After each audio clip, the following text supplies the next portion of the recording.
আসসালামু আলাইকুম। Diploma in computer science and টেকনোলজির আজকে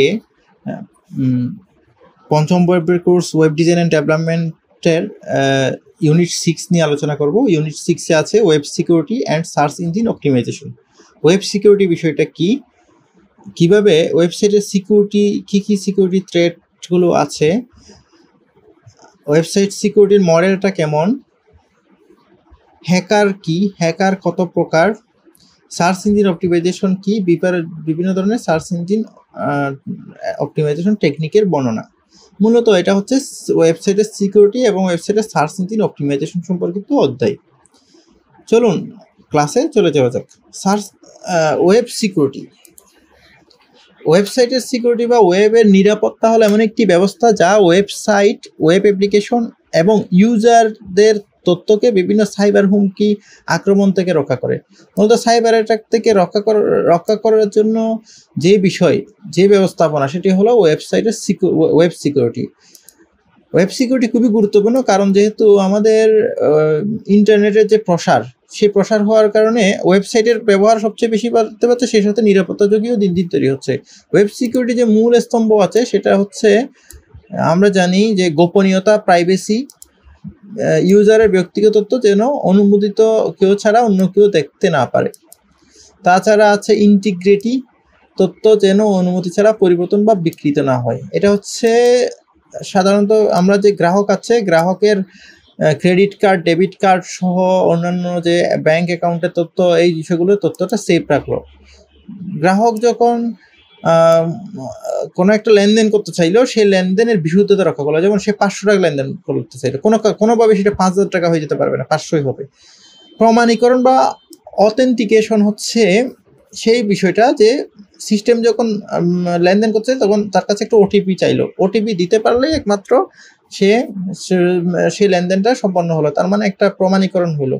আবার অনুমোচনযোগ্যতা হচ্ছে সিস্টেম লেনদেন করার পর নন রেপুটেশন হচ্ছে কোনো কারণে সে অস্বীকার করতে পারবে না লেনদেনটা হয়নি, তাহলে তার নির্দিষ্ট লক থাকতে হবে, মোটামুটি এই সেফটি থাকতে হবে যে আপনার লেনদেন হলে 100% লেনদেন হবে এবং এটা আমরা 100% নিশ্চয়তা দিব, এখানে ফ্রডের কোনো বিষয় থাকবে না। এটাই হচ্ছে মূলত ওয়েব সিকিউরিটি। ওয়েব নিরাপত্তা ব্যবহারে বিভিন্ন প্রযুক্তি এবং পদ্ধতি আছে, যেমন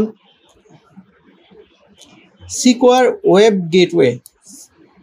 আমরা সিকিউর ওয়েব গেটওয়ে বলতে বুঝি ইন্টারনেটের সেই বিষয় যা একটা ইন্টারনেটকে আরেকটা ইন্টারনেটের সাথে সংযুক্ত করার সময়ে সেটার একটা সিকিউরিটি প্রদান করে। যেমন ইন্টারনেটের ট্রাফিক মনিটর, ফিল্টার করে, ম্যালওয়্যার, ফিশিং অনুমোদিত ওয়েবসাইট থেকে রক্ষা করে। মূলত এটা একটা ফিল্টারিং পদ্ধতি, যেটি হচ্ছে ট্রাফিককে বিভিন্ন ধরনের ফিল্টার করে, সেটি ম্যালওয়্যার এবং ফিশিং এবং অনুমোদিত বা আনঅথরাইজড অ্যাক্সেস থেকে রক্ষা করে।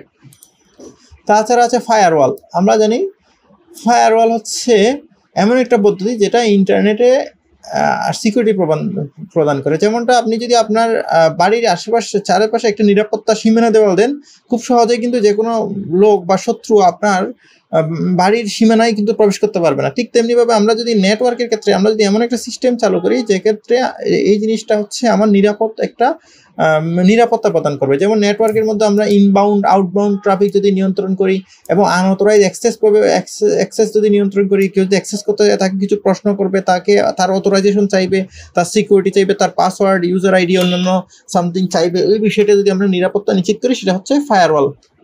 আবার স্যান্ডবক্সিং নামও একটা বিষয় আছে। স্যান্ডবক্সিং হচ্ছে যখন কোনো ফাইল সন্দেহজনক হবে তখন তাকে আলাদা পরিবেশে রাখবে, তাকে কিছুক্ষণ চালিয়ে দেখবে ক্ষতিকর কিনা, যদি ক্ষতিকর হয় তাহলে তাকে রিমুভ করে দিবে, যদি ক্ষতিকর না হয় তবে তাকে নিরাপদ বা আপনার যে নেটওয়ার্ক সেই নেটওয়ার্কে তাকে প্রবেশ করতে দিবে, আপনার ওয়েবসাইটে তাকে প্রবেশ করতে দিবে।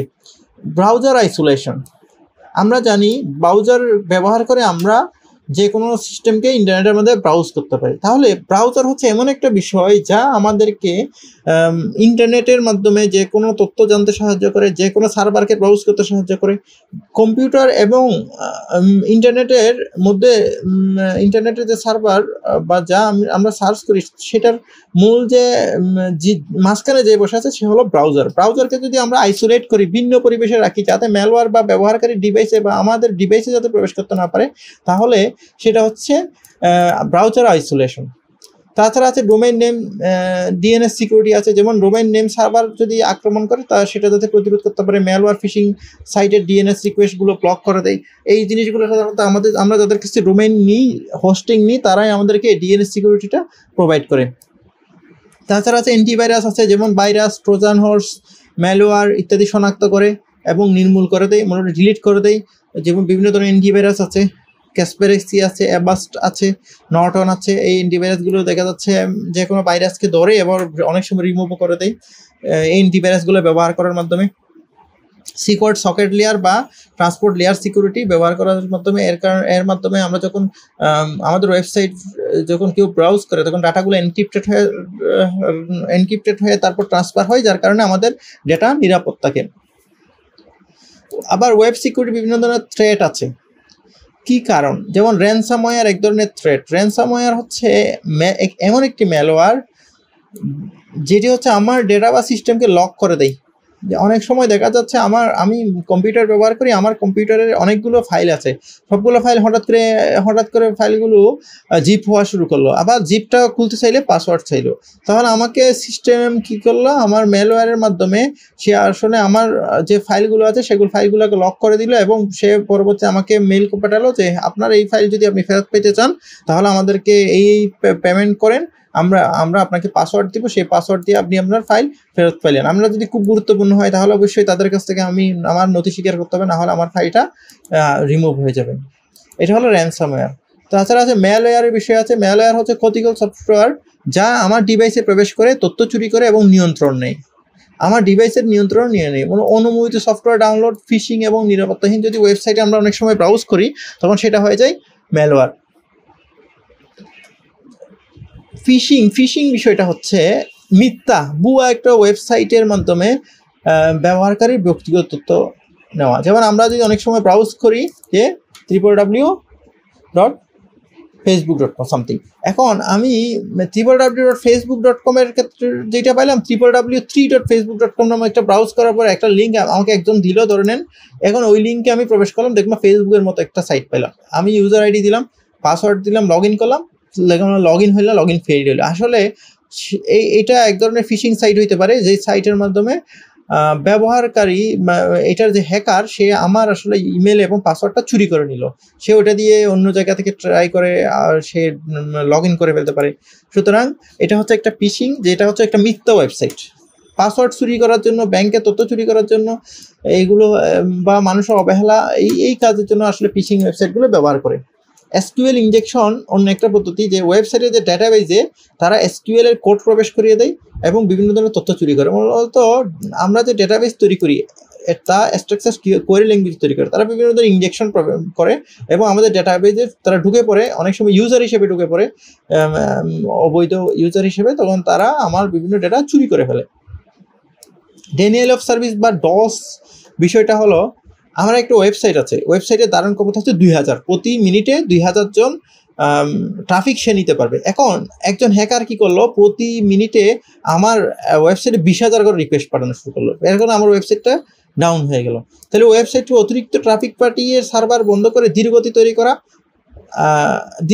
করলে তাহলে আমার ওয়েবসাইট সার্ভারটা বন্ধ হয়ে গেল এবং তারা আমার কাছে মুক্তিপণ দাবি করলো, বলে আপনার সার্ভারটা ডাউন, আমরা অন করে দিব যদি আপনি আমাদেরকে এত টাকা দেন। তাহলে দুর্বল সার্ভার সিস্টেম সিকিউরিটি যদি থাকে, সেটা হচ্ছে তখন আমাদেরকে হ্যাকাররা ডিডোস বা বিভিন্ন ধরনের ট্রাফিক পাঠিয়ে আমাদের সার্ভারটাকে ডাউন করে দিতে পারে। ক্রস সাইট স্ক্রিপ্টিং, যেমনটা এই ধরনের ঘটনা ঘটেছিল যে আমাদের অনেক সময় পরীক্ষার আগে দেয় যে ভর্তির জন্য রেজিস্ট্রেশনের জন্য বলে যে ভর্তি রেজিস্ট্রেশন করতে যাবে, তখন দেখে সার্ভার ডাউন। কি কারণে সার্ভার ডাউন বুঝতে পারতেছে না, পরে দেখতেছে যে কোনো একটা সিস্টেম থেকে বারবার রিকোয়েস্ট আসছে, লক্ষ লক্ষ রিকোয়েস্ট আসতেছে।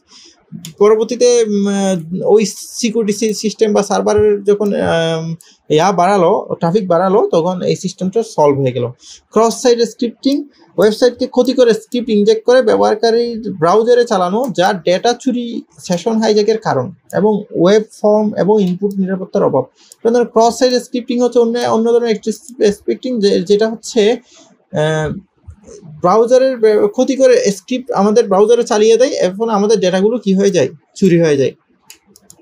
Man in the middle attack হচ্ছে দুই পক্ষের মাঝে বসে থাকে, ডেটা ট্রান্সফার করে ধরে নিয়ে তা পরিবর্তন করা বা চুরি করা।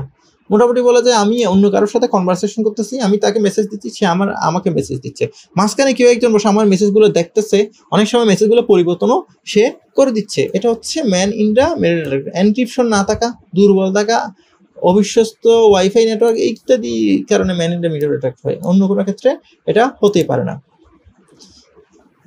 এরপর আসি ওয়েব সিকিউরিটি মডেল বিষয়টা কি। ওয়েব সিকিউরিটি মডেল যদি আমরা আসি, ওয়েব সিকিউরিটি মডেল আসলে তিনটা বিষয় থাকে, এক হচ্ছে ব্রাউজার, দুই হচ্ছে ওয়েব সার্ভার, তিন হচ্ছে নেটওয়ার্ক। কারণ আমরা যখন ব্যবহারকারী ব্রাউজারের মাধ্যমে যে কোনো একটা ওয়েবসাইটকে লিখে সার্চ করার পর সে কি পায়, সে ওয়েব সার্ভারের কাছে রিকোয়েস্ট করে, ওয়েব সার্ভার যেই ফাইলকে, যেই বিষয়টাকে রিকোয়েস্ট করে, যেই পেজটাকে রিকোয়েস্ট করে, সেই পেজটা ব্রাউজারের কাছে পাঠায়।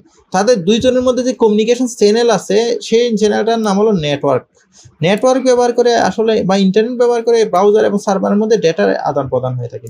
সুতরাং আমাদের ব্রাউজারে যদি নিরাপত্তা দিতে পারি, ওয়েব সার্ভারে যদি নিরাপত্তা দিতে পারি এবং নেটওয়ার্কে যদি নিরাপত্তা দিতে পারি, তাহলে আমার ওয়েব সিকিউরিটিটা নিশ্চিত নিরাপদ হবে। এই থিওরিকে কাজে লাগিয়ে এই ওয়েব সিকিউরিটি মডেল তৈরি করা হয়েছে, যেখানে ব্রাউজার আছে, ওয়েব সার্ভার আছে এবং নেটওয়ার্ক আছে। এখন ব্রাউজারকে কিভাবে আপনি সিকিউরিটি নিরাপত্তা দিবেন, যেমন ব্রাউজারে ম্যালওয়্যার এবং ফিশিং প্রতিরোধের জন্য ডাটা এনক্রিপশন করে সার্ভারে পাঠাবেন, ম্যালওয়্যার এবং ফিশিং প্রতিরোধ করার জন্য গুরুত্বপূর্ণ বিষয়গুলো রাখবেন। আবার ওয়েব সার্ভারকে আপনি কিভাবে অথেন্টিকেশন দিবেন, সিকিউরিটি দিবেন। ওয়েব সার্ভারকে আপনি সিকিউরিটি দিতে পারেন, যেমন আপনার সার্ভারে যদি কেউ কোনো কিছু নিতে চায়, তখন তার একটা অথেন্টিকেশন চাইবে, তার ইউজার নেম চাইবে, তার পাসওয়ার্ড চাইবে। সে যে ইনপুট করতেছে, সেই ইনপুটটা একবার স্ক্যান করে যাচাই করবে যে তার ইনপুটটা আসলে কোনো এক্সিকিউটেবল ফাইল আছে কিনা, সেখানে কোনো ভাইরাস আছে কিনা, সেখানে এনক্রিপশন পরিচালনা করবে। এনক্রিপশন মানে সে যখন ব্রাউজার তথ্য পাঠাবে তখন এনক্রিপ্ট করবে, আবার ব্রাউজার থেকে তথ্য আসার পরে সে ডিক্রিপ্ট করবে। তাহলে সেক্ষেত্রে ওয়েব সার্ভারে নিরাপদ হবে। তাছাড়া আক্রমণ বা সার্ভার সুরক্ষায়ও কাজ করবে। কেউ যখন আক্রমণ করবে তখন সার্ভারের সুরক্ষা করবে, আনঅথরাইজ অ্যাক্সেস কেউ যদি করতে চায় তখন তাকে সেখান থেকে রিমুভ করে দিবে অটোমেটিকলি।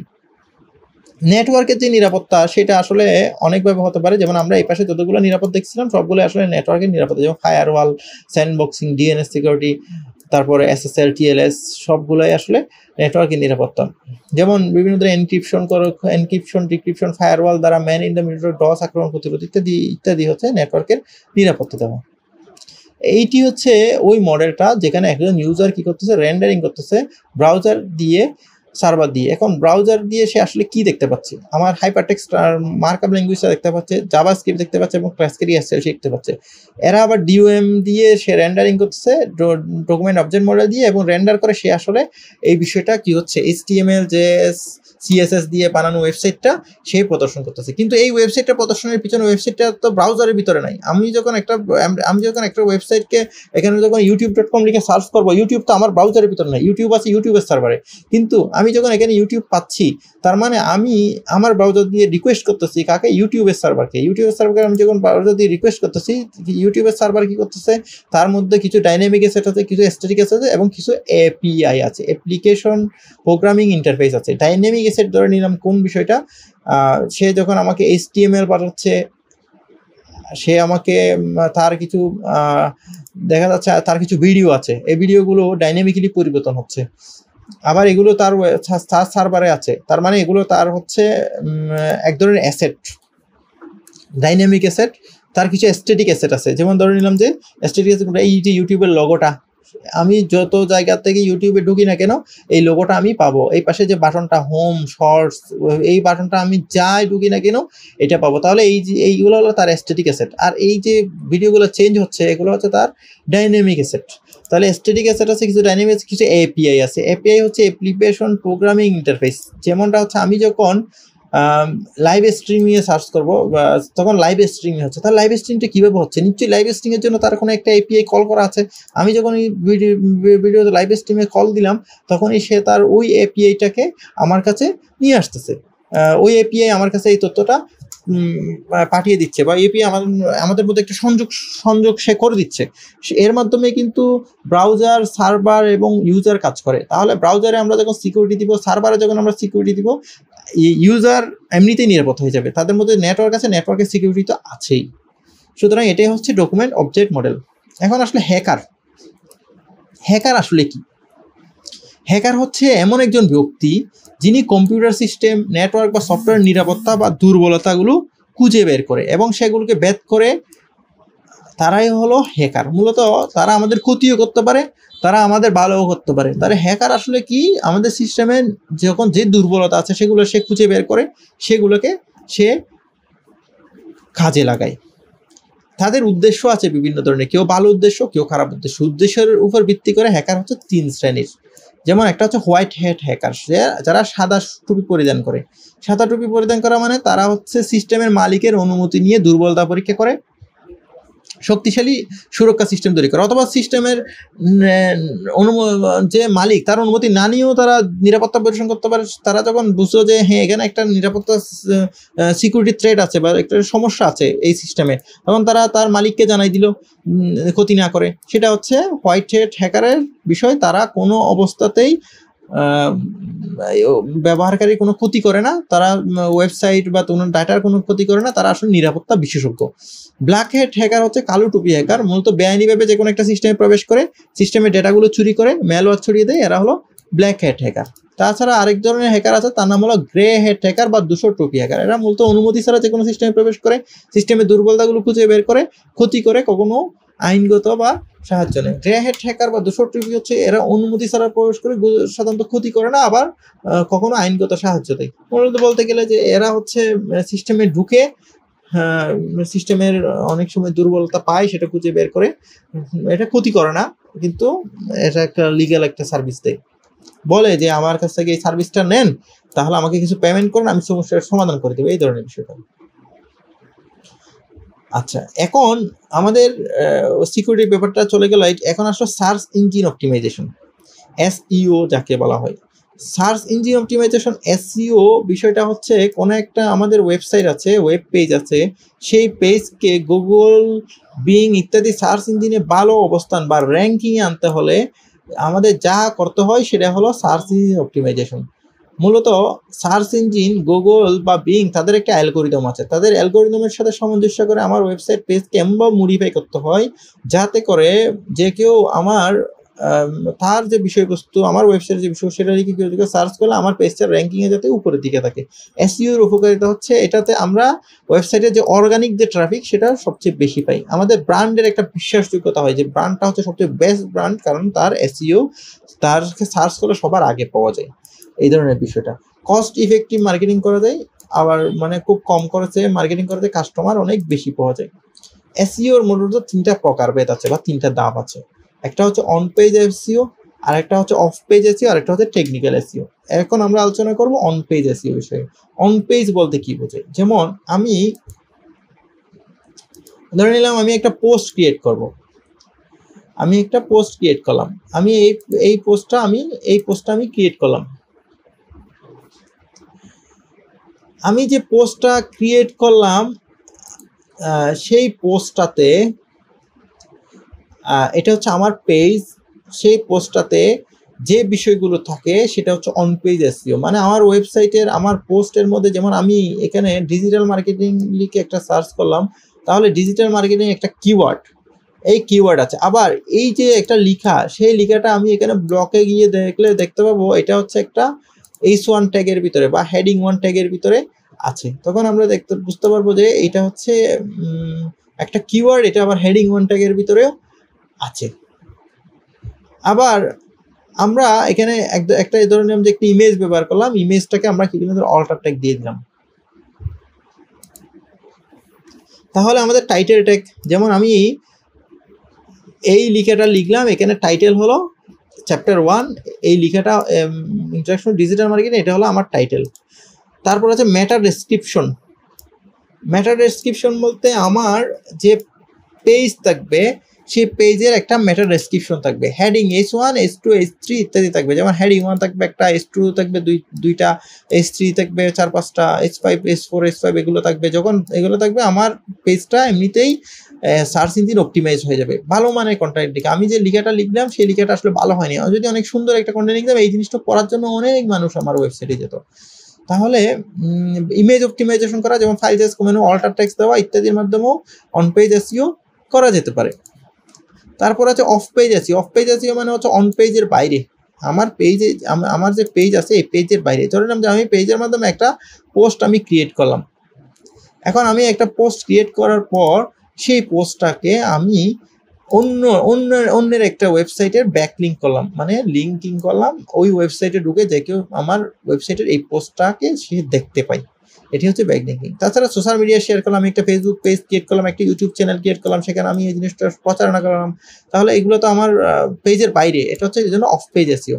গেস্ট ব্লগিং বা আর্টিকেল রাইটিং করলাম। গেস্ট ব্লগিং আসলে বিষয়টা হচ্ছে আমি যেমন এই পড়াশোনা নিয়ে একটা লিখতেছি, অন্য কেউ করতে পারে, আমি তাকে দুইটা আর্টিকেল লিখে দিলাম, বললাম যে আপনাকে দুইটা আর্টিকেল লিখেছি, আপনি প্রয়োজন বিনিময়ে আপনারা এই আমি যে লিখলাম সেই আর্টিকেলের ভিতরে আমি আমার কিছু ওয়েবসাইটের লিঙ্ক শেয়ার করলাম, তাহলে আপনার তো ভুল প্রচারিত একটা ব্লগ, সেই ব্লগ থেকে অসংখ্য ভিজিটর আমার কাছে পাইলাম, বিনিময়ে আপনি পাইলেন কি, আপনার দুইটা পোস্ট পাইলেন। এই বিষয়টা হচ্ছে গেস্ট ব্লগিং। তারপর হচ্ছে টেকনিক্যাল এসইও। টেকনিক্যাল এসইও কারা করে? যিনি ডেভেলপার, ওয়েবসাইট তৈরি করে, যিনি প্রোগ্রামার, তিনি টেকনিক্যাল এসইও করে। ওয়েবসাইটে লোডিং স্পিড বাড়ানো, ওয়েবসাইটে জাভাস্ক্রিপ্ট, রিঅ্যাক্ট জেএস ইত্যাদি ব্যবহার করে ওয়েবসাইটের দ্রুত বাড়ানো, মোবাইল ফ্রেন্ডলি ডিজাইন নিশ্চিত করা, মোটামুটি রেসপন্সিভ যে ওয়েবসাইট সেই ওয়েবসাইট নিশ্চিত করা, সাইট ম্যাপ এবং আপডেট করা, সার্চ ইঞ্জিন এক্সপ্লোরারের জন্য সহজলভ্য করা, মোটামুটি এই বিষয়গুলো হচ্ছে টেকনিক্যাল পার্সনরা করে বলে এগুলোর নাম হলো টেকনিক্যাল এসইও। তাহলে আমরা এসইও পেলাম 3 ধরনের: on page SEO, off page SEO এবং technical SEO. On page SEO, off page এসইওর মধ্যে যে পার্থক্যটা আছে সেটি হচ্ছে এটা ওয়েবসাইটের ভিতরের বিষয়গুলো অপটিমাইজ করে, এটা বাইরের বিষয় প্রচারণা করে। ওয়েবসাইটের মালিকের নিয়ন্ত্রণ থাকে, এটা ওয়েবসাইটের মালিকের নিয়ন্ত্রণ কম থাকে, কারণ সে বাইরের বিষয়টা টাইটেল, মেটা ট্যাগ, হেডিং, কন্টেন্ট ইত্যাদি অপটিমাইজেশন করে। এখানে ব্যাক লিঙ্কিং করে, সোশ্যাল মিডিয়া শেয়ারিং করে, গেস্ট ব্লগিং করে।